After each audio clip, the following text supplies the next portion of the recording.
안녕하세요 여러분, 금융 읽어주는 여자 천덩이입니다. 여러분 혹시 금융 이해력이라고 들어보셨어요? 좀 유식해 보이는 말로는 FQ라고 하는데요.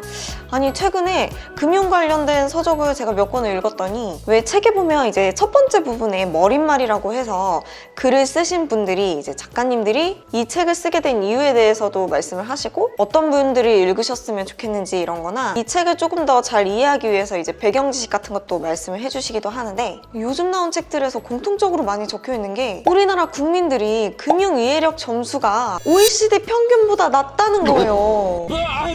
그래서 기사를 찾아보니까 2016년도에는 우리가 평균보다 2점 정도가 높았었는데 2018년도에 조사를 다시 했더니 평균보다 낮아진 거예요. 아니 어떻게 더 떨어질 수가 있죠? 그래서 제가 궁금해서 이제 리얼로다가 그 문제를 한번 풀어보고 채점을 한번 해보도록 하겠습니다. 이래놓고 나도 평균도 안 나오는 거 아니겠지? 시험지 주세요. 감사합니다. 자 여러분, 제가 시험지를 받았어요. 일단 뒤집어 놨고요. 저는 미리 본 적이 없어요. 그냥 제목만 봤어요. 제목만. 아, 제한 시간이 있는 건가? 잠시만요. 따로 적혀져 있는 것 같지는 않은데? 문제는 총 15문제로 이루어져 있는데 1분에 한 문제씩 풀면 될까요? 그러면 일단 타이머만 맞춰놓고 그냥 풀도록 해볼게요. 그냥 최대한 빨리 푸는 걸로. 뭐 진짜 그렇게 심각하게 시험 보는 건 아니니까. 자, 그럼 시작!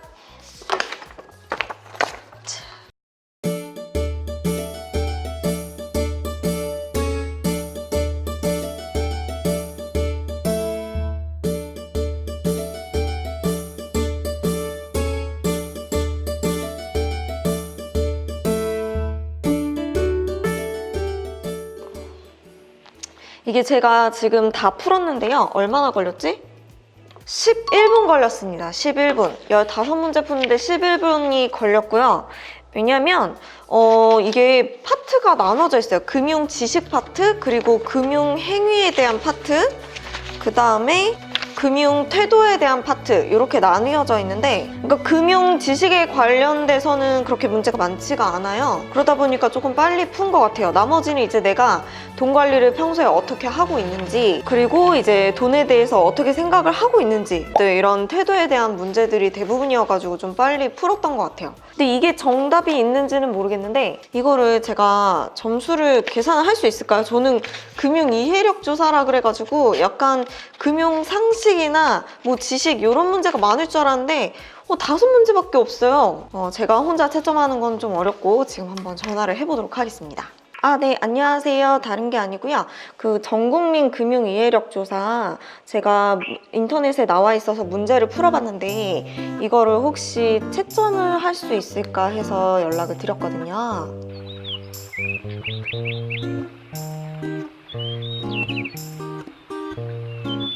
아, 그러면은 제가 지금 어느 정도 수준인지를 알아보려고 지금 문제를 푼 거거든요. 그러면 어떻게 알 수가 있나요? 따로 아니면은 그 문제를 보내드리면 채점을 해주시는 건지.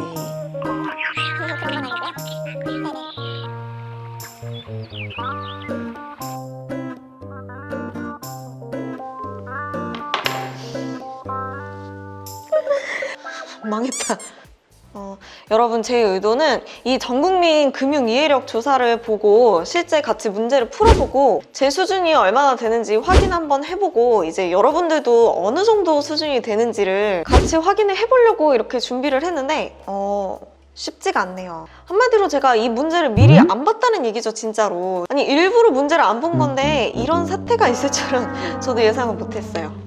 근데 뭐 꼭 채점이 중요한 건 아니니까 문제들을 좀 몇 개를 이렇게 봐드리면, 귀하가 100만 원을 선물로 받게 되었습니다.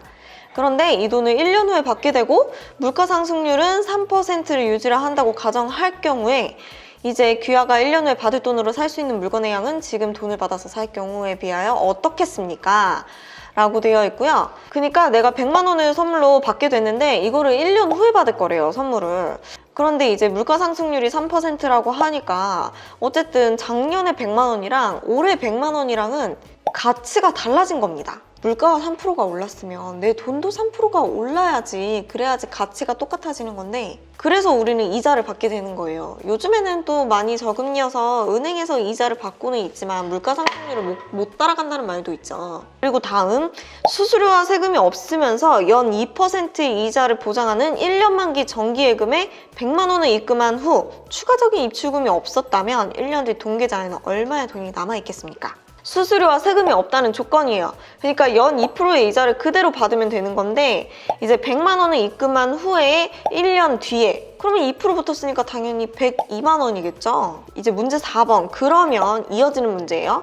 수수료, 세금은 똑같이 없고 연 2% 이자를 보장을 하는 만기 정기예금을 찾지 않고 5년 동안 입금을 해둔다면 이제 이자는 매년 지급이 된 상태고요. 그럼 5년 후에 돈 계좌에는 얼마의 돈이 있겠습니까? 정기예금 100만 원짜리니까 매년 이자가 2만 원씩 붙을 거 아니에요?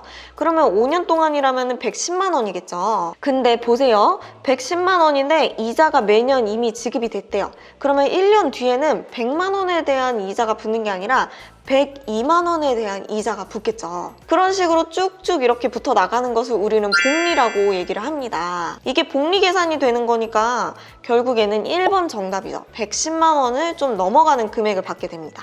그리고 다음 설명에 대해 옳다고 생각하시면 이게, 틀리다고 생각하시면 아니오로 응답을 해주는데, 수익률이 높은 투자는 상대적으로 큰 위험을 수반할 것이다. 요거 무조건 예예요, 여러분. 봐봐요. 어떤 사람이 귀하게 큰 돈을 벌 수 있는 기회를 제한한다면 그거는 그 큰 돈을 잃어버릴 가능성도 있는 거거든요. 하이 리스크, 하이 리턴. 이거는 진리예요, 진리. 그리고 일반적으로 주식시장에서 여러 주식을 구입함으로써 투자 위험을 줄일 수 있다. 이거는 이제 분산 투자를 얘기를 하는 건데요. 여기 괄호치고 굉장히 친절하게 설명이 되어 있어요.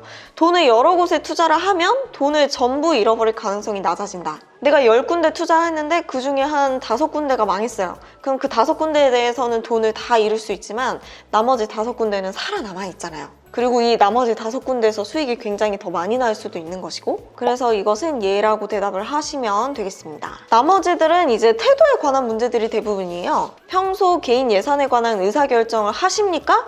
그럼 이런 금전관리에 관한 의사결정 권한은 누구한테 있습니까? 이런 문제들이거든요. 근데 다 문제를 보니까 다들 어떤 식으로 체크를 하셨길래 이게 OECD 국가 중에 평균보다 아래가 나왔을까요?